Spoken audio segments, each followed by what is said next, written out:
Agora, se eu te puxo... Aí, o cara pra trás, isso. O Arrascaeta foi pra frente. Como é que eu puxo e o cara dá um salto pra frente? Porque ele cai... Como é que o VAR caiu nessa, cara? Ele Paulo, pulou com um delay. Ele pulou com um delay. Aí, foi. Ele sentiu a mão, aí ele lembrou agora. Aí, Porque se eu...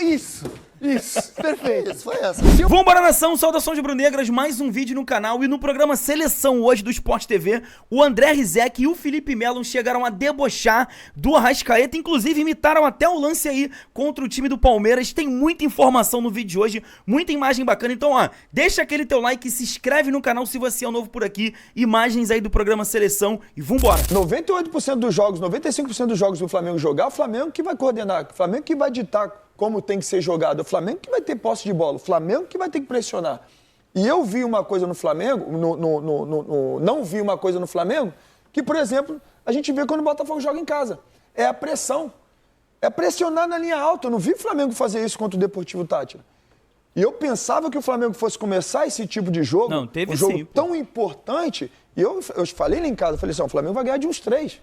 Como eu achava que fosse, e no primeiro tempo. Só que o Flamengo não pressionou. Os caras começaram a entender que, eles não estão pressionando? Começar a botar as manguinhas pro lado de fora? Vamos colocar a mãozinha pro lado de fora das mangas, porque dá para fazer alguma coisa a mais. Então, assim, não foi um jogo que o Flamengo criou tantas ocasiões que o goleiro rival saiu como melhor em campo. Não foi. Pelo contrário, o melhor em campo foi o Rossi. Exatamente. Porque ele fez a grande defesa da partida. Então, assim, elogiar o Flamengo pela classificação, óbvio. O Flamengo classificou. Jogou o suficiente para fazer 1-0 e não tomar gol. Assim, classificou, nota... Lembrando, tá?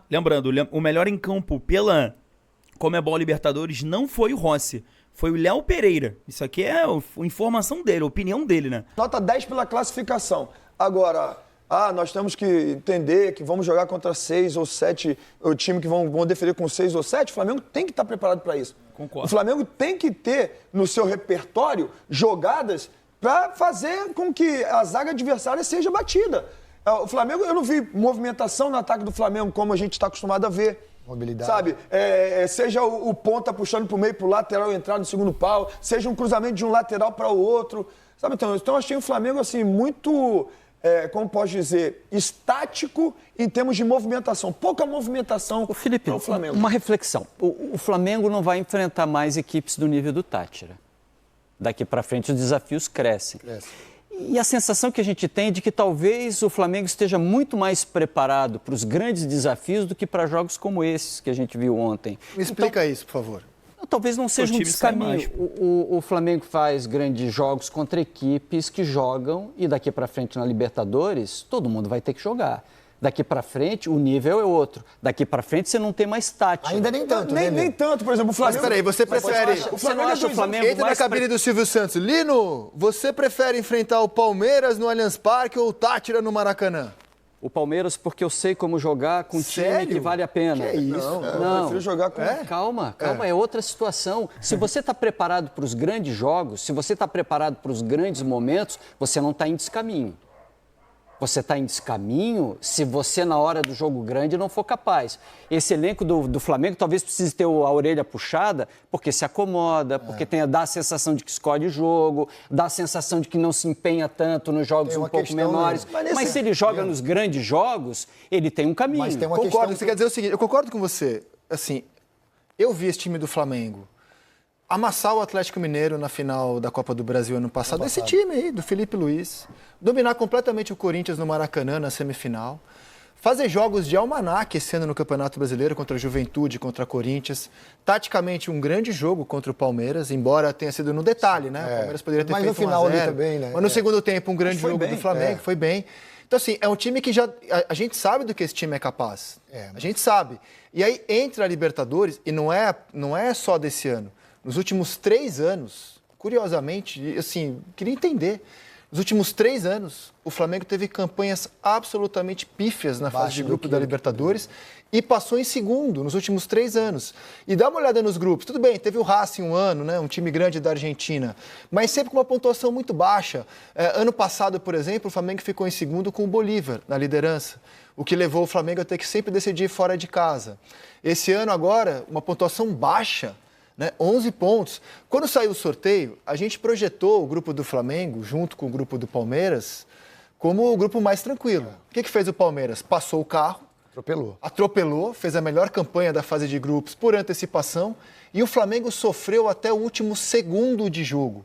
E o Flamengo marcou em toda a fase de grupos da Libertadores o mesmo número de gols que o Palmeiras marcou ontem. Ontem, o Palmeiras fez 6 gols ontem. É o mesmo número de gols do Flamengo em toda a fase de grupos. Então, assim, eu tenho dificuldade de explicar. O Flamengo anunciou que sua prioridade era o Campeonato Brasileiro esse ano. Anunciou. Mas ele jogou a Libertadores. O único jogo que ele não escalou força máxima. Teve um jogo que ele... Foi Central Córdoba no Maracanã. Né? O Felipe deu uma poupada e perdeu o jogo. Mas eu acho que mesmo com os jogadores que ele poupou, deveria ter vencido o Central Córdoba. Nos demais, era sempre força máxima. Okay. Então, qual a explicação? É difícil entender, cara. Ele vai ser cobrado pelo quê? Pelos grandes jogos ou pelos jogos como o de ontem? Mas eu quero entrar nisso, ali, porque o Flamengo ele sai pro Olímpia há 2 anos atrás e o Olímpia não é um time de jogar. Exatamente. Foi gol de bola parada. Então, assim, o Flamengo tem que estar preparado para esse tipo de jogo. O Flamengo tem que estar preparado... Às vezes ele vai jogar mais esse tipo de jogo do que o outro jogo. Tem que estar preparado, porque o Flamengo, para mim, ele é um dos maiores do nosso continente, em termos de material humano, de fato que é, com muita qualidade, velocidade, investimento. Então, dificilmente o Flamengo, não importa, de repente vai jogar contra o River fora, que os caras vão fazer uma pressão, um clássico. Fora isso, os caras vão chegar, principalmente no Maracanã, vão chegar esperando o que o Flamengo vai fazer. Isso é o normal. Isso é o normal. Os clubes, não importa se é clube grande ou não, vai chegar no Maracanã e se espera que, no mínimo, os 10 primeiros minutos seja de um massacre do Flamengo. Seja de um Flamengo pressionando alto, perdendo a bola e tendo que recuperar a bola lá no campo de defesa ainda. E o Flamengo tem material para isso. Eu acho que se o Flamengo joga esse jogo de ontem, se ele faz uma pressão, principalmente a pressão pós-perda, de repente perder a bola lá no campo do adversário mesmo, Felipe, e ir lá e massacrar, o Flamengo tinha matado o jogo ontem no primeiro tempo. Essa questão, eu acho que a dúvida eu acho que o Felipe tem essa coisa na cabeça. Também imaginei que o Flamengo fosse fazer essa pressão, mas o Flamengo entrou ontem com o Pedro e com a Arrascaeta junto. Você pode ver que todos os jogos que o Flamengo faz pressão... Felipe Luiz já falou sobre isso. Ele não consegue fazer pressão com esses dois jogadores, ele não consegue ter se perde, pressiona, essa intensidade. Então ele escolheu, ele imaginou, como era um jogo mais fácil, teoricamente mais fácil, e era mesmo, ele imaginou, eu vou ter mais a bola, eu vou amassar jogando. É um jogo de controle. Jogo de controle. E ele não conseguiu. Ele não conseguiu render ofensivamente aquilo que ele imaginou. Tá, o problema é da ideia? Marcar... Não, então, aí, quando ele tem uma ideia, que pra mim hoje o Flamengo joga melhor, e eu tô com o Felipe, o Flamengo hoje, ele joga melhor. Até é engraçado falar isso sobre esse time do Flamengo. Sem a bola, porque ele marca muito, ele amassa a equipe adversária. Mas quando tem a bola, o Flamengo tem dificuldades. O Flamengo tem sem o De La Cruz, né? O De La Cruz é um motorzinho. De fato, o De La Cruz, quando tá jogando também, é outra situação. Que ele machucou contra o Botafogo, inclusive. Sai pra pegar lá na frente e volta. E a perda de um jogador como esse, e também do Plata, que principalmente no 1 contra 1, o cara que tem muita qualidade e velocidade, é algo que também tem que ser falado. De fato, né? Mas mesmo assim, eu acho que mesmo com o Pedro e com a Arrascaeta jogando em casa, com um time bem abaixo como é o Táchira, eu acho que o Flamengo deveria ter feito um pouquinho mais. Você acha que o problema é ideia ou é jogador? Ou é fase de jogador? Não, eu acho que o problema, na realidade, foi a decisão tomada pelo treinador. É a escolha. São escolhas. Às vezes vão acertar nas escolhas ou não, né? Então, assim, de repente na escolha. Foi a escolha que ele fez para esse jogo, como o Paulo falou. Um time mais fácil, vamos bater, vamos fazer o gol na hora que quiser. Só que, de fato, acontece o que ele falou, o próprio Felipe falou. A ansiedade, porque vai passando o tempo, o jogador, o time não faz o gol e a torcida começa burburinho. E começa aquilo dali, vem pro psicológico do atleta, o cara fala, a gente tem que fazer um gol, tem que fazer o gol. E, às vezes...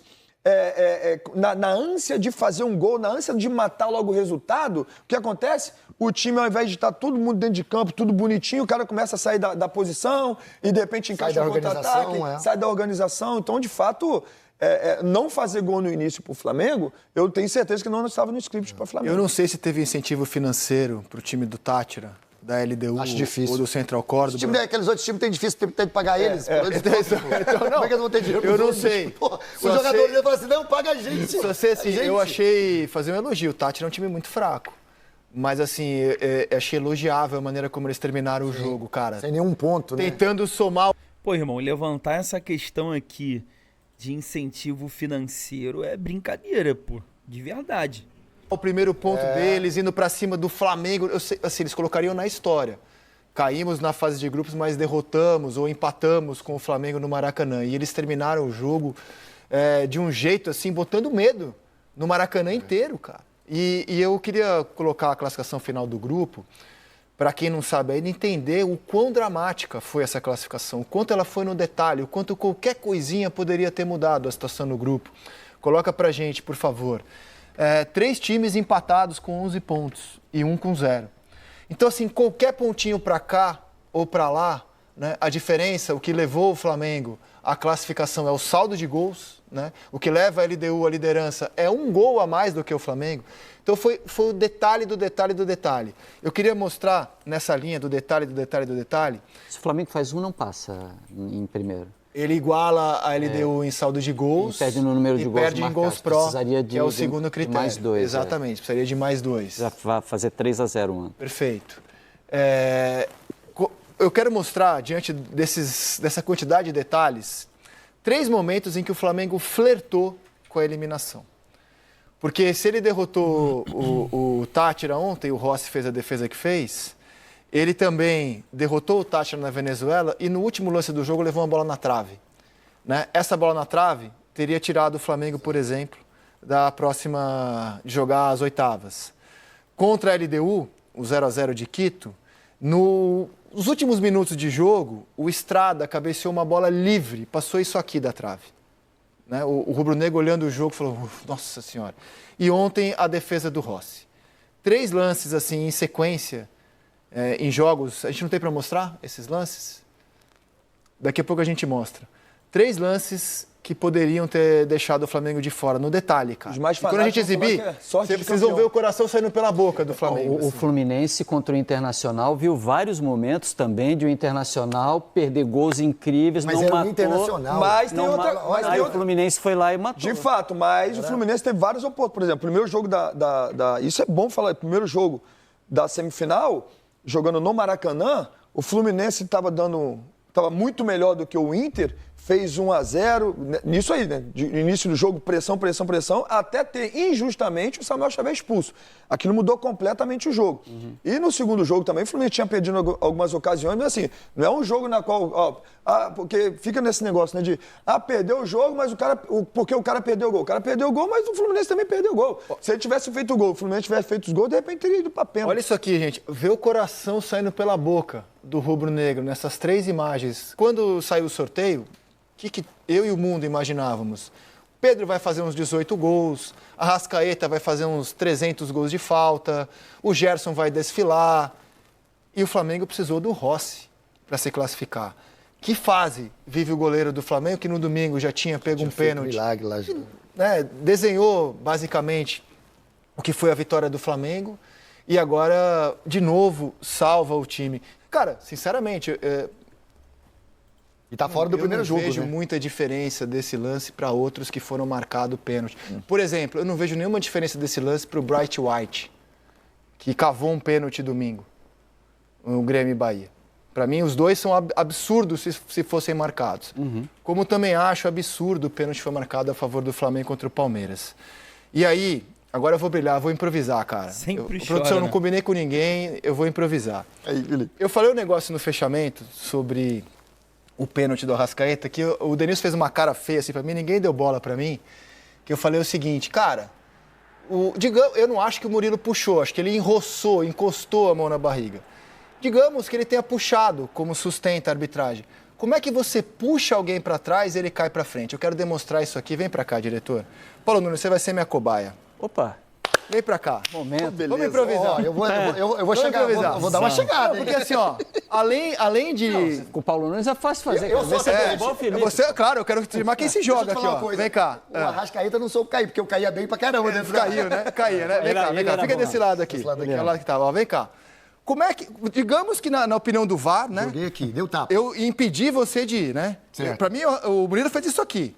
Né? No Aí- máximo, aí eu caio pra trás. Não, agora, se eu te puxo... Aí eu caio pra trás, isso. O Arrascaeta foi pra frente. Como é que eu puxo e o cara dá um salto pra frente? Porque ele cai. Como é que o VAR caiu Porque nessa, cara? Explica, Paulo ele Nunes. pulou com um delay. Ele pulou com então. um delay. Aí Foi. Ele sentiu a mão, aí ele lembrou agora. Aí Porque se eu... Isso. Isso, perfeito. Isso, foi essa. Se eu puxo, como é que você cai pra frente, que nem fez o Ele Arrascaeta? não pensou na hora É sobre muito isso. show. E o VAR achou que foi claro o empurrão. Então, talvez esse lance aí fosse marcado pênalti no Brasil, cara. Mas posso falar só uma coisa rapidinho? Eu, como atacante, se eu É. cito o que o Murilo fez, eu também me jogo. Não, ele fez. Nesse caso, Eu me nesse jogo. caso do Murilo, Depois vocês vão reclamar do juiz. Porque o Murilo não tem que botar a mão ali. vamos lá. No lance de ontem da Arrascaeta, tudo bem. De Aí, fato, aí pulou. Tal. O do Murilo tem um toque. Ele fez a a mão parte dele. dele. Ele fez a parte dele. Mas a regra determina Exatamente, que o tocou, cai. toque tem que ser suficiente para derrubar. Não basta ter o toque. Mas aí você vai no VAR, regra. você fica com o replay devagarinho, Claro, pô, aí óbvio. tudo é falta. Porque o VAR no Brasil transforma tudo em falta. Cara, o É, Rizek é coisa que um muito pau chorão, aperto de mano. mão. Virou o VAR agressão. transforma em agressão no Brasil, cara. Você às vezes, você está no campo e acontece uma jogada que, de repente, o cara não cai. Aí você vai no juiz depois, já aconteceu comigo. Mas foi pênalti, cara, foi falta. Mas não caiu. Nação, o Rizek é muito chorão. Cara, ele tá usando esse argumento pra poder falar do Arrascaeta ontem ter levado amarelo. É bizarro. Na verdade, ele tá querendo, mais uma vez, contestar a vitória do Flamengo, né? Falar que o Flamengo venceu, né? O Flamengo venceu contra o Palmeiras na casa deles, mas não valeu. Não valeu a vitória do Flamengo. Bem, tá aí pra vocês, eu quero muito saber a tua opinião de verdade. Deixa aqui embaixo nos comentários, eu respondo todo mundo, irmão. Às vezes eu tento, mas não consigo. É tanto comentário, mas muito obrigado por todo mundo que tá colando aí. A gente que tá com um canal novo aí, muito obrigado geral que tá colando, comparecendo, deixando o like, se inscrevendo também. Tamo junto, nação. Saudações rubro-negras, até o próximo vídeo. Fui! Pô, maneiro.